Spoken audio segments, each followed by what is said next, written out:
Hello, everyone. Welcome to ELI, the place where you get your daily dose of inspiration for entrepreneurship. And today we have with us Neha Juneja, who is the co founder and CEO of IndiaP2P, which is a fintech platform that allows everyday individuals like you and me to become lenders. And you can earn up to 18% of annual return by funding vetted and credible individuals who are borrowers on this platform. Hi Neha, welcome to the show. Thank you so much, Ranjan, and thank you for having me here. Neha, I would request you to introduce yourself to our audience and tell us a little bit about your background prior to entrepreneurship. I think you have been a serial entrepreneur. You have also built other products.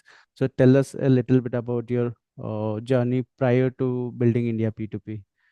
Yes, so I think I have had a continuous journey of entrepreneurship right out of college, starting back in 2008, where four of us, four co-founders, got together, and at that point in time, we founded India's first website that gave you derivatives prices to retail investors for free online. A 2 minute delayed feed, but this was just a company that was sharing information or aggregating information that was available elsewhere to individuals, who could not access it. And subsequently, the first venture wasn't a very pleasant journey. We had the Mhm. 2008 financial crisis and, a general problem with derivatives. Mhm. And it was a very disheartening, somewhat of a disheartening time for us. So we thought that, okay, we will now do something else. And we will do a business which is a win-win business where essentially everybody wins, whether we like to admit it or not. But in a lot of financial trading products, especially derivatives, most people, in terms of the number of people, actually lose money. But having Mhm. said that, then we went on and co-founded Greenway Grameen, which is interestingly a clean cooking enterprise or a clean energy enterprise that identified a very niche but large problem, which is that most of India and about 2.5 billion people globally still Mhm. cook on firewood, dry dung, crop residue, etc., in very crude, rudimentary stoves or chulas, as we call them. Mhm. And at that time, and even now, it seemed like a very easy and a very widespread and easy problem to solve. And so we thought that, okay, we are, engineers, we know some mathematics and this and that and all. We'll go out and design a cook stove that, burns cleanly, uses less fuel, etc., etc. And it was a harder problem to solve. I mean, when things seem so simple that, oh, why can't we fix our roads? They're actually fairly complicated problems to solve for various reasons. So Mhm. we founded Greenway Grameen. We developed a range of stoves and eventually ended up working very closely with it's a product like cooking is a product. Rural cook stoves are a product that are for women because it's mostly women who cook in Indian households, Mhm. and also a rural product. So we kind of over the years, and this is I'm talking now 12, 13 years ago, started identifying formats of reaching out to rural women. And one format that consistently worked very well for us was microfinance or the self-help group model, wherever women were aggregating themselves as self-help group. It was a great channel for us to reach out to. Mhm. And over the years, we ended up building a very strong conviction that rural women, especially the ones who are aggregating us in self-help groups and starting their businesses, are absolutely fantastic borrowers. They really and very quickly grow their incomes, their families' incomes, communities' incomes. And whatever we can do to support this category of borrowers is a great way for the country to become more prosperous. I mean, more than Mhm. anything else. And that was kind of the seed of the idea for founding India P2P, which is what we're continuing to do now as well. And over the years, I've had a typical entrepreneurial journey. We've raised venture capital, we've given exits, we've raised venture capital again. So, kind of having gone through all of those loops as well. And but kind of staying strong with the conviction and this almost decade and a half of experience that the one most impactful lever of making our country a wealthy country is actually supporting small business owners, and within that, especially small women business owners. Mm, got it. So looks like you are constantly trying to solve problems, and that too a variety of them. You have solved problems for financial community, and then for women. Now trying to solve a problem which is a much broader problem. So we have seen the peer-to-peer lending in India. It's a traditional model. It is there already in the roots of India. So every part of India, even if they don't have internet, they have some sort of peer-to-peer model going on. Even in villages, you see the rich people lending money to the poorer ones, and a very traditional peer-to-peer lending. So, what is the problem that you are trying to solve here? What's the core problem, core set of problems that you see that you can solve through India P2P? So there are India is a credit-starved country. I mean, there's if you look at if you just look at peer economies or developed economies, if this is the GDP, the credit in the economy is a little more. In India, Mm, it's just about half of it, or a little over half of it. So we mm, are basically fundamentally not providing enough capital to most of our enterprises, leave out some very large enterprises who have huge asset bases and all. And mm, it's a tricky challenge to solve because on one hand you have so many banks and NBFCs in India. India has like close to 9,000 plus NBFCs, and very few of them have books which are more than 1,000 crores, less than 100 or thereabouts. So it is essentially a problem of efficient flow of capital. And peer-to-peer lending is, fundamentally a very efficient way of enabling a lender to give money to a borrower. Right now, what happens is without peer-to-peer lending, and you're right, lending is just ingrained in any economy. There's no different there. What happens is you put your money in a bank. The bank further lends it to another NBFC because banks don't like to give out 40,000, 50,000, or even 1 lakh rupee loans because they're too mm, small for a bank to process. A bank would rather focus their energies on, underwriting a 10,000 crore or at least a home loan for that matter. right. They further move capital onto an NBFC, which is typically a large NBFC, which may further move this capital to another small NBFC and finally to a borrower. Now, Mm, when capital moves through so many institutional middlemen, right. costs keep getting adding up, which is why the lending costs to the borrowers are high, and as a saver, you get a lesser return. What peer-to-peer lending does is that it bypasses all of these middlemen. So you can Mm, potentially earn, like we offer, up to an 18% return, but we call it up to because you can also suffer losses from the borrowers defaulting, which is a risk that it carries. So I would say that this is, of course, a new asset class where it's high return with relatively higher risk as well. But mm, it does something very valuable. Peer-to-peer lending is an investment format in which you're actually creating real economic value add by giving money to somebody who's converting it into an economic value add, or GDP growth rather quickly, and returning it to you with a profit. right. So which is what peer-to-peer lending solves, but it's still very new. There have been some recent regulatory updates as well. Mm, So, it's still something that is, peer-to-peer lending models are being still kind of, I would say, a work in process, so to say. And lenders are understanding it, borrowers are understanding it, but it's something where you can come and, like, unlike, Priyaranjan giving a loan to Neha, mm, Priyaranjan can come onto India P2P or any peer-to-peer lending platform and choose borrowers that align with your, let's say, values or your interests or your risk appetite. You can do that. You can very easily diversify your capital across 100, 200, whatever number of borrowers you select. So, mm, you can go out and mitigate risks as well. And of course, the platform takes the entire responsibility of collections, of ensuring that the money comes back on time to your bank account, etc., etc. But of course, not disregarding the fact that you can still suffer some defaults. mm.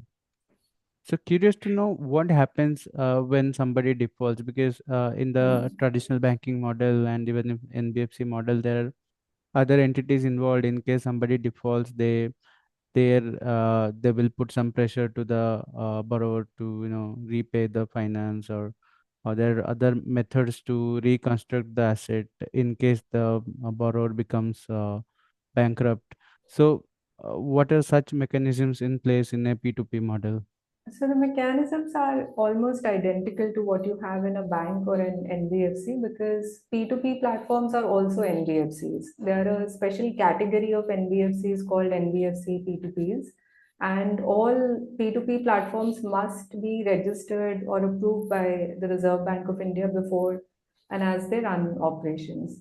So if Mm, someone comes and defaults on a peer-to-peer lending platform as well, we have the right, we report to all active credit bureaus in the country, so their credit score is affected.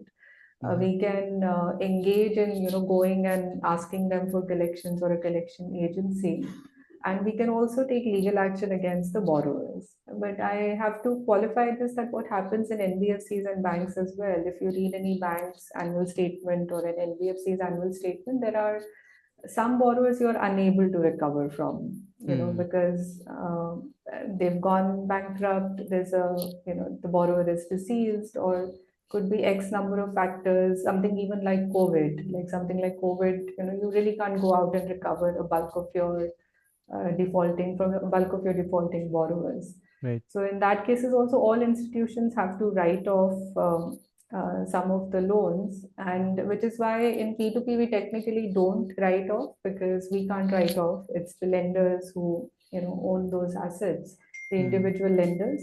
But having said that, it should not be seen as a risky investment at all. Sometimes people start comparing P2P lending to a fixed deposit, and we're like, please be very cautious. This is not like an FD. You are lending to somebody with this risk that there is some chance that this person may not be able to pay back. But mm. any intentional defaults, like or otherwise, like all banks and NBFCs are reported to credit bureaus, are liable for legal action, and pretty much the same across all lenders. Got it. So that's why there is a high risk and high return. Uh, the other question I wanted to ask, so in case a borrower who has taken a loan from NBFC or bank doesn't pay back, so everything is kind of averaged out. So it will be a part of the total balance sheet. So Correct. it will get adjusted from the other profits they have made. Whereas in your platform, I think there is a direct linkage between the borrower and the lender. So in case somebody defaults, so it will impact that particular lender only, or is it going to average out across all the lenders? No, How does it work? so that's a very good question, and that's one point of confusion that a lot of lenders also have on P2P platforms. So the matching is one to one. So it can never happen that every lender on a peer-to-peer lending platform gets the exact same returns. The returns are dependent, or the defaults are dependent on the borrowers you fund, and not everybody will have the same set of borrowers. So there's no averaging out. But what is very easy on a peer-to-peer lending platform, and it comes at no additional cost, is that you can actually diversify your capital very easily across borrowers. So you can very easily lend to 100, 200, 500 borrowers, which Hmm. is obviously not as granular as lending to a pool of a bank's borrowers. It is not the case. But 500 borrowers, let's say, or 200, or whatever that number is large enough for you to diversify across quite well. Right. So even if a few percentage points of borrowers default, maybe instead of 18%, you end up earning lesser. But of Hmm. course, the risk is directly on you. That is, there is no averaging. Again, to qualify, there is no averaging out here. Got it. Uh, Speaking of borrowers and lenders, can you tell us what kind of people sign up on your platform? What kind of borrowers and what kind of lender, and how do you kind of create awareness or onboard them on your platform? How do you get their leads, or how do you onboard them on your platform? So, Priyanka, I'll start with borrowers first. Like I said, we focus on small business operators, let's say borrowing up to 2 lakh rupees, Mm, and starting as low as 30,000 rupees to 2 lakh rupees. So typically quite small loans. And we focus on women. And very early on, we had this learning that if you want to go out and invite women borrowers, you can't do that very easily with just an app, because mm, for two reasons. One is, in this segment, it's very important to meet the borrower, because what happens is, let's say with India P2P, most borrowers have a good CIBIL score because they've taken either a microfinance loan or some kind of a loan before, and they've mm, repaid that, so they have a pretty decent CIBIL score. But what we are not able to, but why do banks, now you may ask that, why do banks not lend to them if they have a 780 CIBIL or whatever good CIBIL score? The reason is that unlike white collar professionals, there is no clear income proof. There is no Form 16. There is no, other kind of evidence of income which a lender can underwrite easily. Which is why we have to go out and meet the borrowers and properly diligence what their profession is. Go to their place of work, ask questions, take pictures, and do an interview and understand what the income profile of this borrower is. mm, And so, combining kind of both of these problems, we decided to have an agent led field model. So, we now have field agents across 51 locations in India, where the borrower kind of sends in her application over a mobile app. We find some male borrowers as well. They're not bad borrowers, I want to qualify. Definitely not. And after an application process, the initial civil check, etc., and some other parameters, our agent will go and visit the borrower and do this additional interview and diligence before mm, onboarding them to the platform. So it's a kind of feet on street heavy model, a little bit capex heavy model on that side. mhm, And on the lender side, we have a variety of lenders coming in. I would say that on the borrower side, it's 80-90% women borrowers. That is not true on the lender side. It's the opposite. mm, But we have a variety of lenders, starting from young professionals who are just kind of building their overall portfolios, to a lot of individuals who are now retired and are looking for, kind of a debt product option, which is relatively passive. So we do mhm. see a wide range of lenders across the platform. Interesting. And do you look at alternate credit profiles? So, for example, some of the fintech apps, what they do is when you install them, they'll scan through your SMS and transaction patterns and so on. So, in case some of the borrowers, if they don't have a CIBIL score or they're pretty new to the lending world, then also you can get a sense of what kind of borrower they will be based on the transaction. So, do you have any such things in place? So we don't do reading of SMSs, etc., because I mean, fundamentally, I would not like that have done to me. So I would not want to institute that amongst our borrowers, our underwriting as well. But like I said, because we do collect a whole range of alternate data, even for those borrowers who have CIBIL scores, because we actually go and meet them, we check their place of work. Like if they say that they run a wedding decoration business, we will go and check that wedding decoration business, look at some receipts, bill books, all of that, to Mm-hmm. assess the income generating capability of this borrower. We will further, we read bank statements to verify what the income is to the extent possible, and also account for things like seasonality of business. I mean, there is no business in India which is not, or globally, which is not seasonal in nature. Let's say you run a beauty salon, you will have more business in the wedding months or the festival months, as opposed to some lean months where events are lesser. So Mm-hmm. we have to kind of accommodate the fact by diligencing the borrowers, that the borrower should be able to make her EMI comfortably even in a lean month. You generally don't see this happen, that people save in better months for leaner months. That kind of discipline is hard to come by.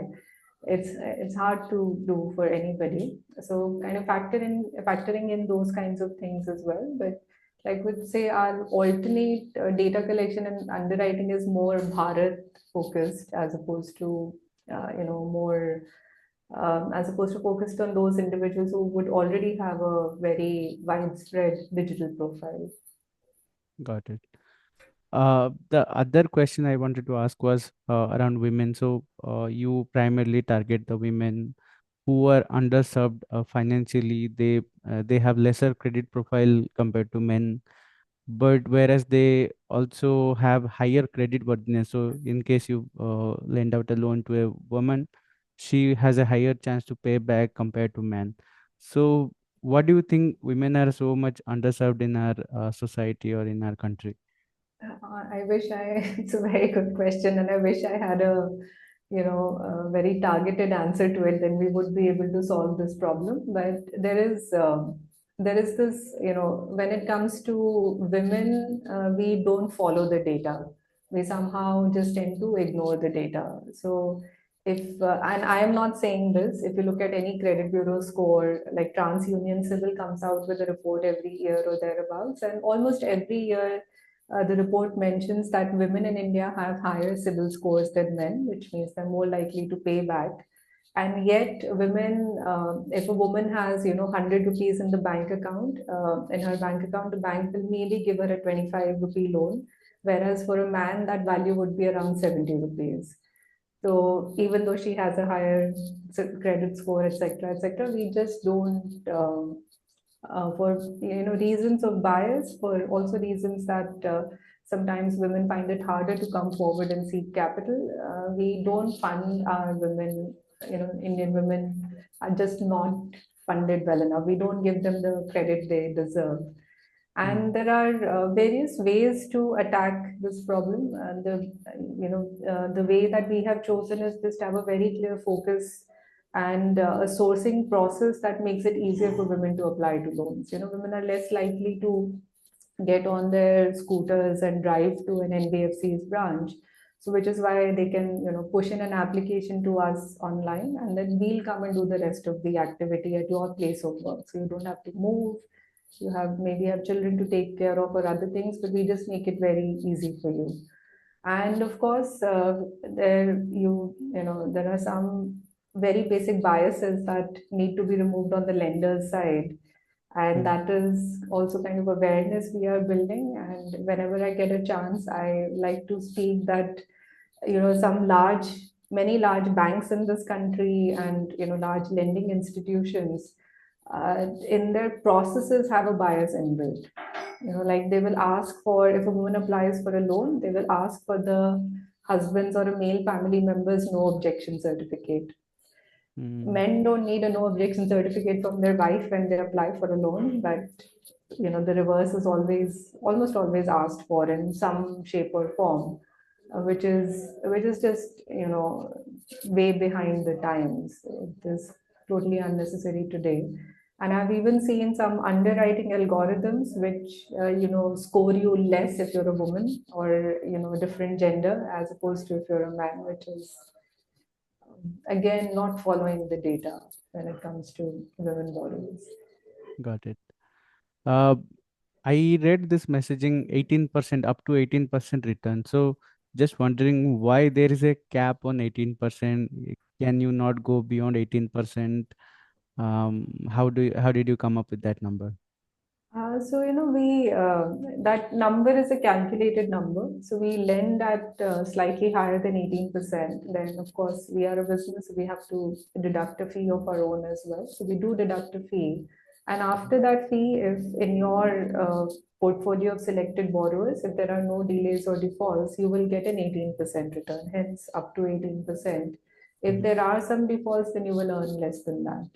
Now, to increase that 18%, we'll basically have to increase our lending rates to borrowers, which is a different kind of business to adopt then when we go into a different segment of borrowers and thereabouts.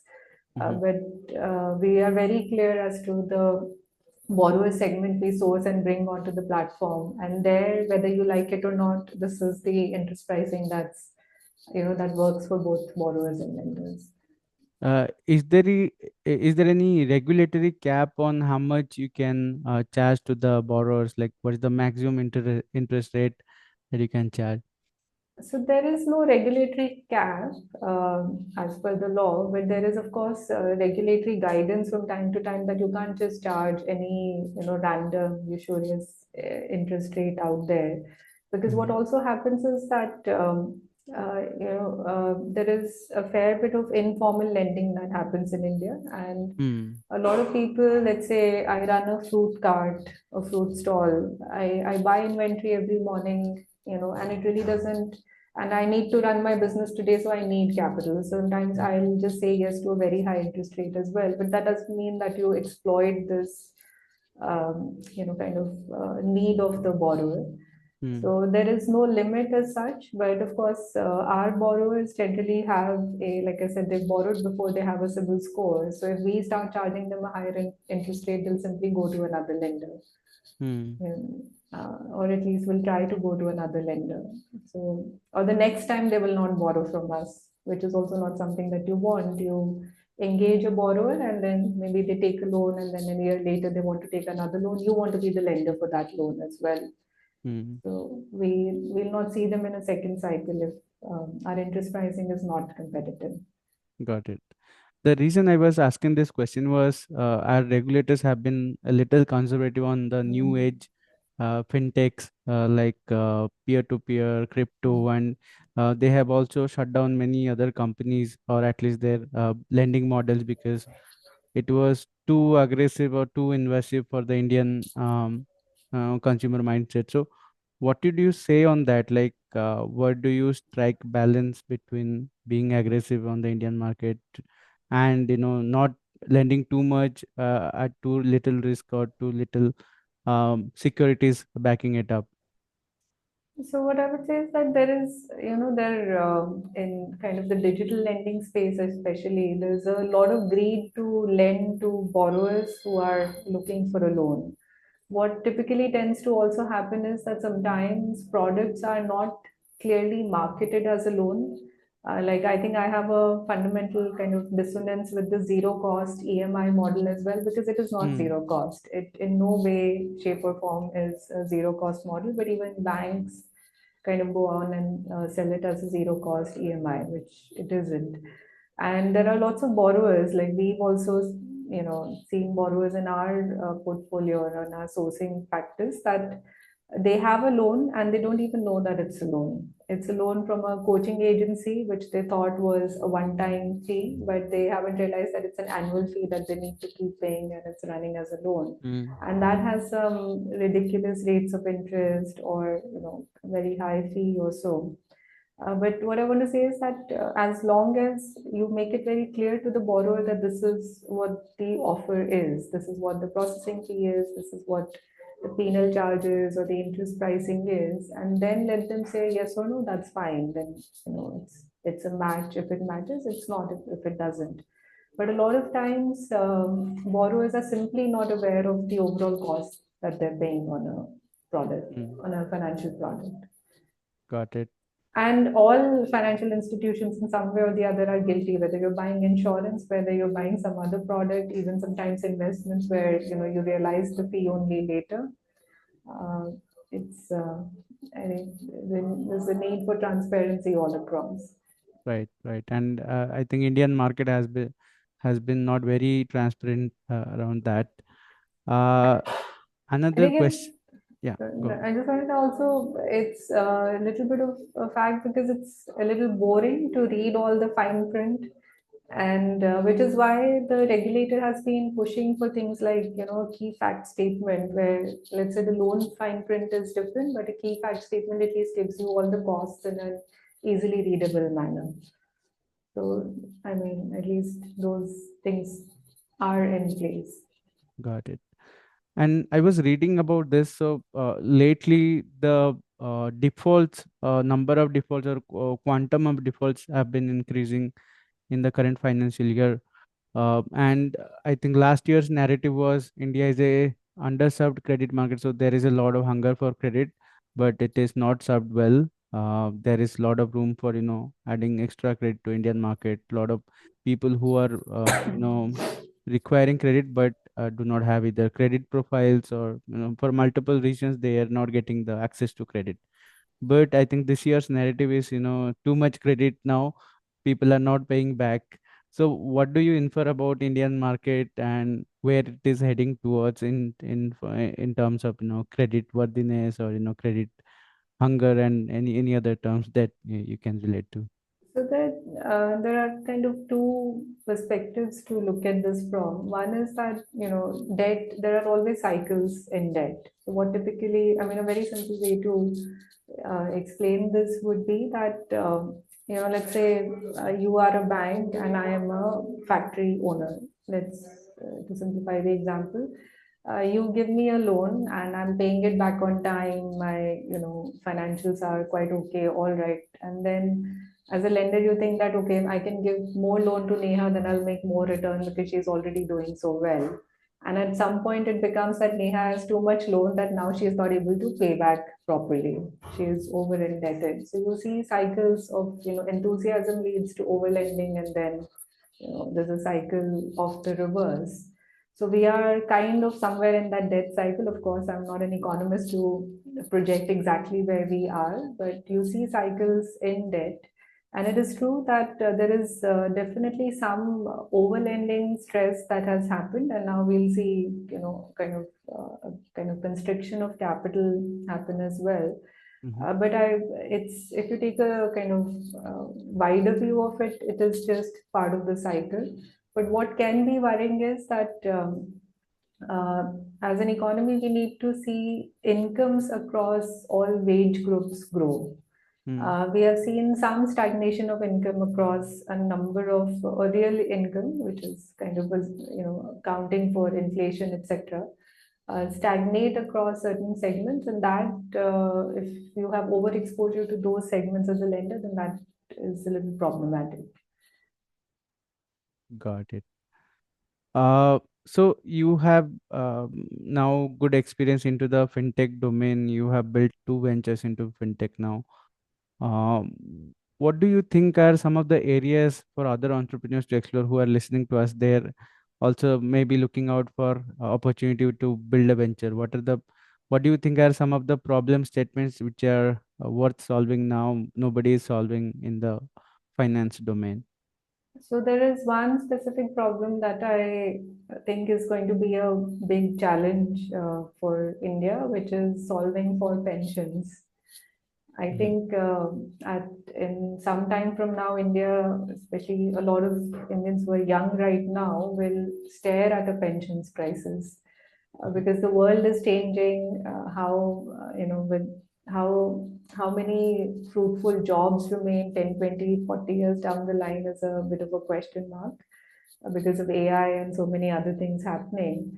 And it's going to be very challenging or very interesting to see what happens to young individuals who are young now, who get to 60, 65 in some decades from now. So solving for pensions is, whichever way, by encouraging people to save for it or invest for it, or some sort of a private pension plan. I don't know, Mhm. pension fund, but that is one area that I personally look forward to seeing a solution to. But other than that, uh, financial services are, kind of the backbone or the veins of commerce and economy. If you make financial, even existing financial services more efficient, you're actually creating a great economic good.